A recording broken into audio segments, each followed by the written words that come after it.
Bona vesprada a tots i totes. Gràcies per la vostra presència. Simplement faré una xicoteta introducció. Jo crec que a aquestes altures tot el món hauria de saber ja que la crisi econòmica i social que pateix el nostre país no és un accident, no és un fenomen natural, sinó que té responsables i que té causes molt concretes. Responsables i causes concretes que curiosament són els mateixos que estan gestionant la suposada eixida d'aquesta crisi. I són responsables situats en el capitalisme més salvatge, en els postulats neoliberals, però també situats en la destrucció de qualsevol cosa que pugui aparèixer una democràcia real. O sigui, situats en una democràcia formal, simplement formal. Jo diria inclús una democràcia orgànica. Els més joves, no sé si ho recordareu, probablement l'haureu llegit, lo de la democràcia orgànica que deia el franquisme. Ningú sap massa bé el que era. Al final era una manera de dir que això és una dictadura feixista, però li ficaré un nom que sona millor, suposadament millor. Dins d'aquestes mesures que suposadament s'estan ficant en marxa per a salvar-nos, precisament els que ens han afonat, dins d'aquestes mesures jo per intentar ser una miqueta sintètic, les ajuntaria bàsicament en tres blocs molt senzills, no m'estendré massa. Un primer bloc situat en el que és el món del treball, el món laboral. Al fi i al cap, la majoria de la població depenem del nostre treball, dels nostres salaris, i era fonamental per al sistema atacar els drets que tants anys havia costat d'aconseguir i d'assolir en aquest món laboral. Això s'ha traduït en reformes laborals constants. N'hi ha que recordar que la primera ja la va operar el Partit Socialista, el govern de Rodríguez Zapatero. N'hi ha que saber també que n'hi ha un atac, i ja s'han iniciat els atacs, encara que pareix que els mitjans no apareix en excés, sobre les prestacions de desempleo i els subsidis. N'hi ha ja dificultats per a determinades prestacions, per als treballadors per accedir a determinades prestacions que antes accedien i ara no. I una sèrie de mesures que al cap de la fi el que estan aconseguint és que els que tenen treball siguin un exèrcit d'esclaus i els que no tenen treball, que per desgràcia són moltíssims milions de persones, estiguen en situació pràcticament d'exclusió social. Una massa, en molts casos, acovardida i en altres desesperada, una situació terrible. L'altre bloc seria la destrucció d'això que s'ha vingut a dir de l'estat del benestar. Jo no me'n recordo massa bé que un dia que parlava no de l'estat del benestar, sinó de l'estat del mig estat. O sigui, tampoc és que tinguérem un estat del benestar com se nos ven, que estaven superprotegits i que vivien en un levante feliç, etc. Sinó, això no és veritat, tots ho sabeu, però el poquet que poguera haver ja s'està destruït. Només cal veure el tema de la sanitat, els copagaments, el tema de l'educació, el tema del servei social, la dependència, etc. I els serveis públics. La destrucció dels serveis públics per una banda i la privatització dels serveis públics per l'altra.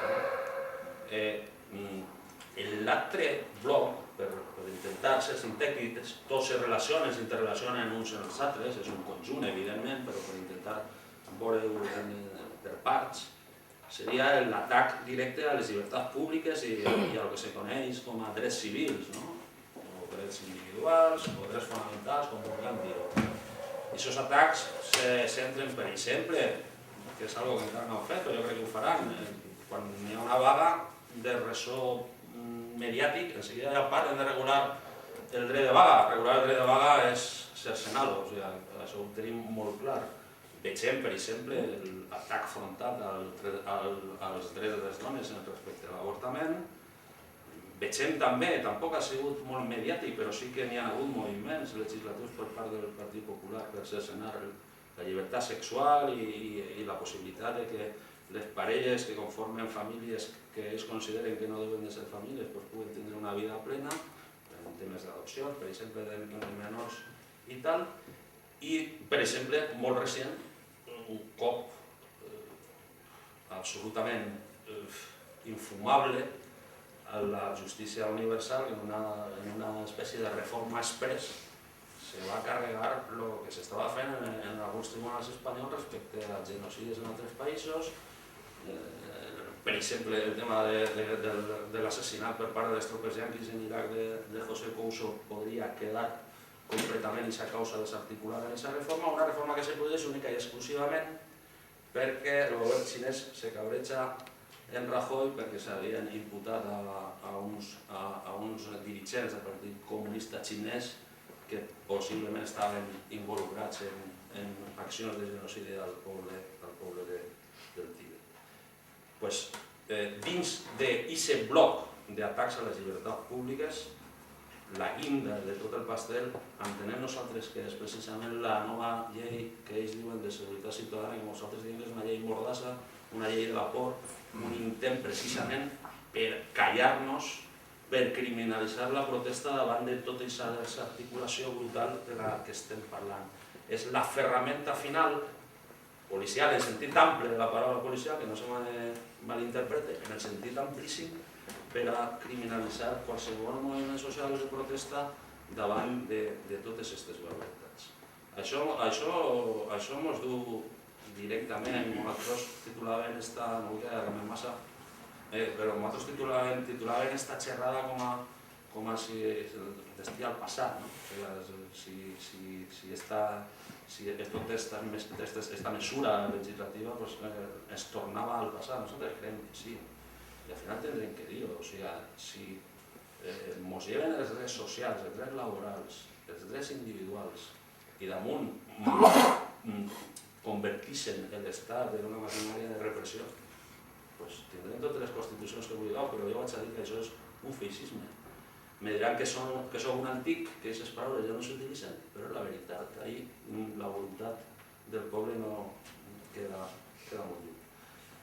Aquesta és la guinda del pastel. La guinda del pastel a una ideologia, a unes motivacions polítiques i a unes articulacions, en aquest cas legislatives, que tenen tots aquests objectius precisament perquè els diners que haurien, la riquesa que hauria de revertir en els membres del propi poble, vagin als bancs, perquè l'objectiu final ha sigut salvar el capital financer que precisament ha sigut el que ha creat la crisi. Jo ja dic que no vull allargar-me més, ja vaig a presentar a Ricardo Sixto. Observeu que té un cognom molt xulo,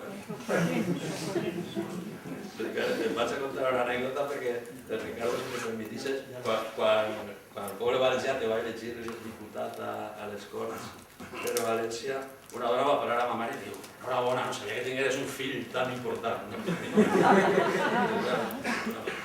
I diu: ¿tú te has metido en otro lío nuevo? Me diu ma mare, no soy la mamá. Vale, pues presentem a Ricardo Sixto, que curiosament és un cognom lo seu. Ell és diputat al Congrés dels Diputats de Madrid, per el general de l'Estat espanyol, per Esquerra Unida del País Valencià, integrat en el grup parlamentari d'Izquierda Plural. Per ser estat en la Comissió d'Interior, si m'equivoque, està en la Comissió d'Interior, per tant, jo penso que la matèria d'avui ens pot il·lustrar perfectament i ens pot explicar perfectament com s'ha produït o com s'estan produint aquests debats sobre aquesta llei.